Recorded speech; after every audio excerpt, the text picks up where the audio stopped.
The Red Baron returned to the front in the middle of June. 6 weeks out of the fighting had left him both physically and psychologically rested, and he was ready to get back into action. The time he'd spent at home had nearly overwhelmed him for all the attention he'd received. A good portion of von Richthofen's leave had been taken up with official duties, official parades, round after round of posing for photographs with various dignitaries, an audience with the Kaiser, and appearances before school children and military leaders. Wherever the Baron was slated to appear in public, he was greeted by throngs of admirers and well-wishers. The highlight of von Richthofen's brief vacation was a special invitation to hunt bison on the centuries-old estate of Hans Heinrich XI of Lower Silesia. Hunting on this estate was a very rare privilege and an honor usually reserved for the royal family alone.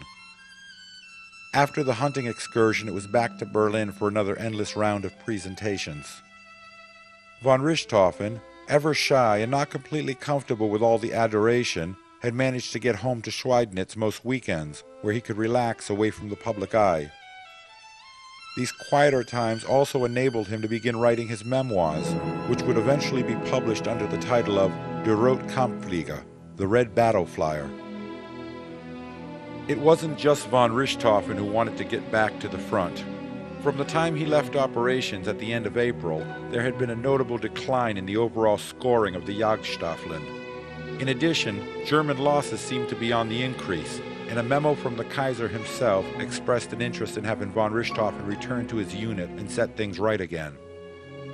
By the time Manfred finally reported back to Jasta 11, there had been two notable changes in the squadron. One was a new home airfield. On June 10th, the Jasta had moved to Bavashov, Belgium, northeast of Courtrai. The other change was the aircraft the squadron was now flying. The Albatros D3s had been replaced with the newer Albatros D5. While visibly very similar to its predecessor, the D5 offered some improvements, including a 10-mile-per-hour speed increase. Unfortunately, as the German flyers would soon learn all too painfully, this newest fighter from the Albatros family would be plagued by repeated problems caused by a structural weakness in its lower wing. Back at the front, von Richthofen wasted no time getting into the swing of things.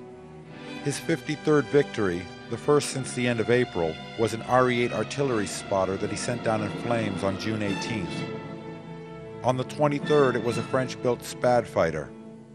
The following day, he shot down a new two-seater the British had recently introduced, the de Havilland IV, a machine capable of carrying 460 pounds of bombs. Von Richthofen had been leading a flight of his squadron's new Albatros fighters when he came upon a pair of the new bombers, escorted by the Sopwith triplanes of Naval 10's Black Flight, led by Raymond Collishaw. In the brief but spirited scrap, Collishaw scored a hit on one of the attacking Albatrosses, which broke up in the air. Von Richthofen's vanquished de Havilland fell on a nearby German airfield, where it crashed onto a hangar and erupted in a fireball. On the day von Richthofen bagged his 55th enemy machine, it was announced by the High Command that he had been chosen to lead what would be Germany's first fighter wing, Jagdgeschwader 1. JG-1 would be made up of 4 squadrons, Jastas 4, 6, 10, and 11, and would operate as an independent unit under the command of von Richthofen. The formation of a fighter wing was announced as a reaction to the recent deployment of vast numbers of new British squadrons to the front. The new Jagdgeschwader would operate from a single airfield, and all the supporting equipment and personnel would be designed to be highly mobile, moving up and down the front as the need dictated.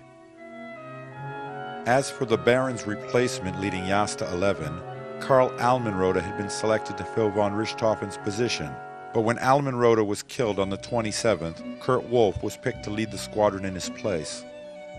Frail but easygoing, Wolff had been awarded his Blue Max in May for shooting down an impressive 27 enemy machines in 7 weeks. Despite being barely 21 years of age, he proved to be a fine squadron leader, and when he was killed in combat 2 months later, his victory tally would sit at a respectable 34 kills. Von Richthofen had barely taken charge of his new command when he himself was shot down with a wound that would remove him from combat for 6 weeks. On July 6th, Manfred was leading a group of his scouts when he spotted a formation of 6 FE-2s from RFC No. 20 Squadron, midway between Ypres and Armentières. For von Richthofen, attacking the slow, lumbering Fies had become nearly a routine action. Of his 57 confirmed kills at the time, 11 of them had been over these very plains. As the Baron calmly moved into position on the rearmost enemy machine, he suddenly felt a great blow to his head as one of the rounds fired by the Fies observer found its intended target. Temporarily blinded by the wound, von Richthofen's fighter dropped out of the fight in a spin, and as the altitude unwound, his vision gradually began to return. Weak and disoriented, he managed to set his Albatros down safely in a large field, where German troops removed him from the plane and rushed him to St. Nicholas Hospital in Courtrai. It had been a close call for von Richthofen. Although his skull had not been penetrated, a large hole, about 10 centimeters long, had been gouged in his scalp, exposing the white bone underneath. The Red Baron would not return to combat until the middle of August. For propaganda purposes, his near-fatal encounter and subsequent absence from operations would remain a closely guarded secret kept from the public.